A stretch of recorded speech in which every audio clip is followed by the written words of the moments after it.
Gorakhpur press club पति के साथ पहुंची मनसा साहनी ने बताया कि 101 डिसमिल जमीन के लालच में हमारे पति पर उनकी ही सगी बहनें और भांजों ने बीते अप्रैल माह में जानलेवा हमला कर दिया, वो भी घर में घुस के, जिसके संबंध में हत्या के प्रयास में शाहपुर थाना में मुकदमा तो दर्ज हुआ, लेकिन अभी तक इतने बड़े जघन्य अपराध में पुलिस ने कोई ठोस कार्यवाही नहीं की।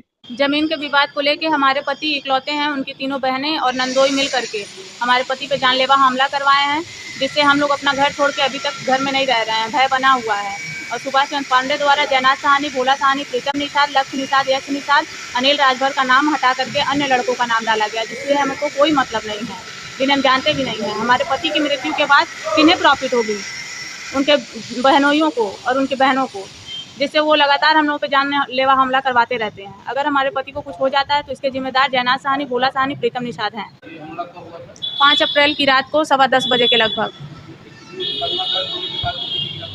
मुकदमा दर्ज होने के बाद यश निषाद और शिवम मौर्य की गिरफ्तारी हुई और उनके बाद उनकी बेल भी हो गई। बाकी लोगों की गिरफ्तारी नहीं हुई। दरोगा द्वारा बताया गया कि जयनाथ साहनी फरार चल रहे हैं। जब हम फ़ोन करते थे तब कहते थे ये यहाँ है, वो वहाँ है, और लास्ट में हमें कोर्ट में पता चला कि इन लोगों का नाम हटा करके अन्य लोगों का नाम डाला गया, जिनसे हमें कोई मतलब नहीं है। मामले में चार्जशीट दाखिल हुई?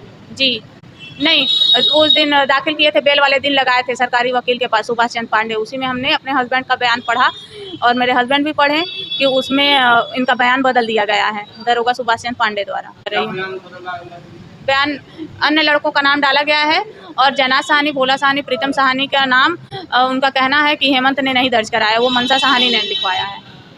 जबकि हेमंत ने बयान किया है कि जयनाथ साहनी, भोला साहनी, प्रीतम निषाद, लक्ष्य निषाद, यश निषाद, अनिल राजभर और शिवम मौर्य द्वारा घर के अंदर घुस करके जानलेवा हमला किया गया हम लोगों पे। जी, उन्होंने कहा कि ठीक है, विवेचक बदल देंगे, कार्रवाई होगी, जयनाथ गिरफ्तार होगा, लेकिन अभी तक किसी की गिरफ्तारी नहीं हुई है। हम जयनाथ साहनी की, भोला साहनी और प्रीतम निषाद की गिरफ्तारी चाह रहे हैं। हमारे ऊपर जयनाथ साहनी, यश निषाद, लक्ष्य निषाद, भोला साहनी, प्रीतम निषाद, अनिल राजभर और शिव मौर्य ने हमला किया था, जो कि सुभाष में बता रही है कि जो है नाम बदल दिया गया, तो आप बयान बदले क्या? नहीं, हमने बयान कोई नहीं बदला है, ये अपने मन से खुद लिख के डाल दिया है। विवेचक सुभाष चंद्र पांडे द्वारा बदला गया। मुकदमे में जिन लोगों का नाम है वही लोग हमला किए? हाँ जी जी सर, उन्होंने हमला किया था। बयान वगैरह कुछ जो है आप बदले नहीं? नहीं, हमने कोई बयान नहीं बदला। तो क्या चाह रहे हैं आप? हम चाहते हैं कि जो मेन अभियुक्त जयनाथ साहनी, भोला साहनी, प्रीतम निषाद, यश निषाद, लक्ष्य निषाद, अनिल राजभर और शिव मौर्य, इनकी गिरफ्तारी हो, इन्हें सजा मिले। विवाद के पीछे क्या जड़ है? इस विवाद के पीछे ज़मीन का जड़ है।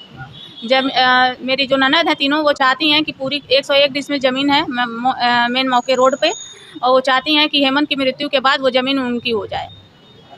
जबकि पिताजी 72 साल के होके मरे हैं, उन्हें कोई बीमारी नहीं थी, कोरोना काल में मरे, 72 साल के हुए थे। उन्होंने बेटियों को कोई ज़मीन, कोई दावा कुछ भी लिखा नहीं है। अब पिताजी के मृत्यु के बाद इन लोगों ने सारा ज़मीन हथियाने की कोशिश में ही मेरे पति की जानलेवा हमला करवाई है। तीनों, 2 की एक ही घर में शादी हुई है, जिसका एक हस्बैंड हमेशा जेल जाता रहता है, दारू बेचता है, भोला साहनी, बनगाई में, गुलरिया थाना में। वो कई बार जेल जा चुका है। भोला साहनी दारू बेचता है, वो भी लगा रहता है इसी ज़मीन के चक्कर में। और पहले वो सब डीलर नहीं थे, हमारी शादी 10 साल हुई है और यही 5-6 साल से डीलर बने हैं इसी ज़मीन को लेकर।